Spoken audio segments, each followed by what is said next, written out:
on Hurricane Dorian, now Category 5, 185 miles per hour, currently creating havoc and catastrophic conditions over in the Bahamas. God bless all of them over there. God bless everyone in the path of this huge monster. It is the second most powerful high wind storm in history. It is the most powerful storm to ever hit the Bahamas, and if the pressure gets any lower, currently at 910 millibars, it can become the most powerful hurricane ever seen in the history of recording hurricanes. But let's get right to it. Hope you're doing fabulous. I'm here in northern central Florida on the east side. A little concerned because if it wobbles, it can come this way. It is currently forecast to be off the coast, which means we'll be having the outer bands. Showing Tuesday being the day where we're going to start feeling stuff over here in my area. This is the most well-defined eye in the history of hurricanes. It is perfectly symmetrical, meaning it is super, super powerful. Currently going over Marsh Harbor in the Bahamas. God bless them. These are some serious conditions for them. So I will be tracking Dorian throughout the storm as long as we have power. When we lose power, just until my devices run out of power, we'll be updating you on what's going on. God bless all of my besties in Florida. I have lots of friends and subs and besties out here, and of course family and friends. So everybody, y'all take care, take cover, make sure you're prepared just in case. Here we go, 185 miles per hour, Category 5 official. They've stocked this up very well in gas. Gas stations are doing pretty good right now.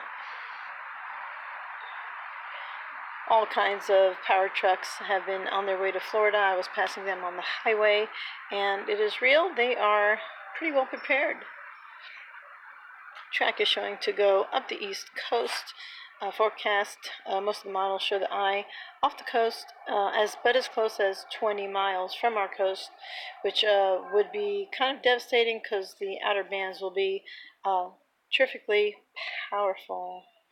And official evacuation warnings for Jacksonville and hurricane warnings and so forth for our area over here in the Daytona area, as well as of course Central and Southern Florida, which are going to get it first and the most powerful.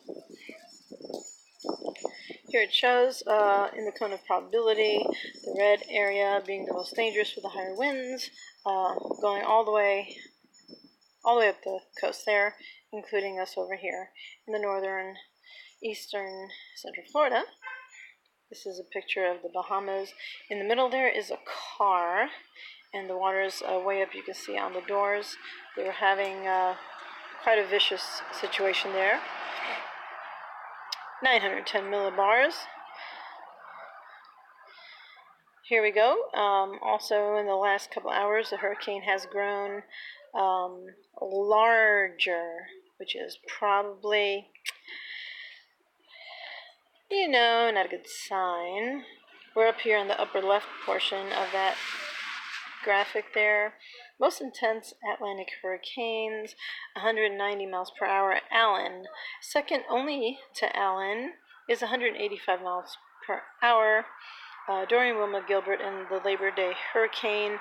This is going to be a Labor Day type of event as well. Again, Dorian being in second place. Not that it's a contest.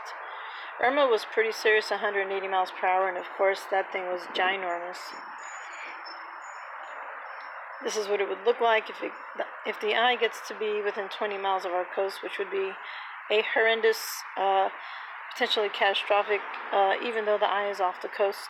That's going to devastate our beaches, who are just trying to recover from the last few hurricanes.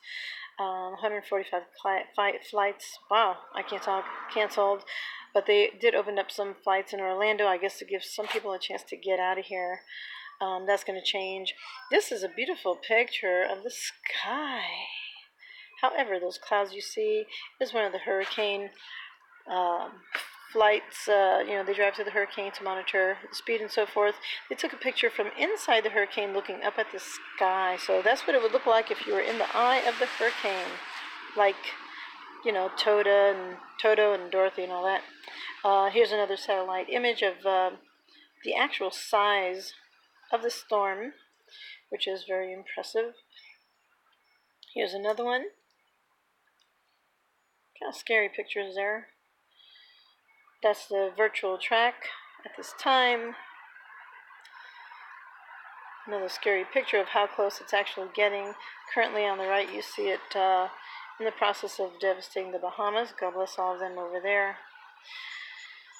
185 miles per hour, category 5, 910 millibars.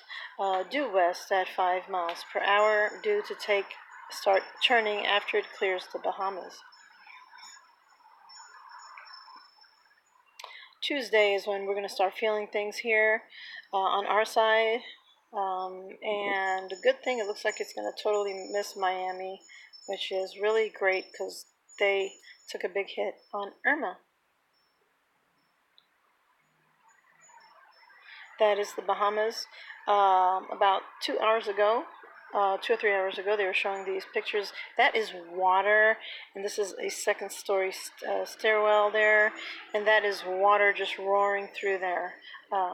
Devastating flooding going on right there. This is one of the most perfect eyes in the history of hurricanes. See Dorian impact. So Monday we're going to start getting rain bands in Brevard County, more central southern Florida on the east coast on Tuesday. We're going to start getting the tropical storm hurricane conditions through Tuesday and Wednesday. These are the main tracks for the eye of the storm. Those lines represent the eye of the storm, and there's a possible deviation, totally jacking everything up and making landfall and crossing into Jacksonville between Orlando and Daytona Beach. That is the more unlikely track. Here we go. Finally, we're looking at Tuesday and Wednesday. Tomorrow's going to be a breezy day here in Central Florida, and things are going to crank up and get more gnarly Tuesday and Wednesday, clearing up on Thursday. So that is my update. I hope you guys enjoyed it. We're all prepared over here. I'm here very close with Sweetly, and just hunkering down and see what happens, and I'll see you soon. Stay safe and stay awesome, because you are awesome. Woohoo! Talk to you soon.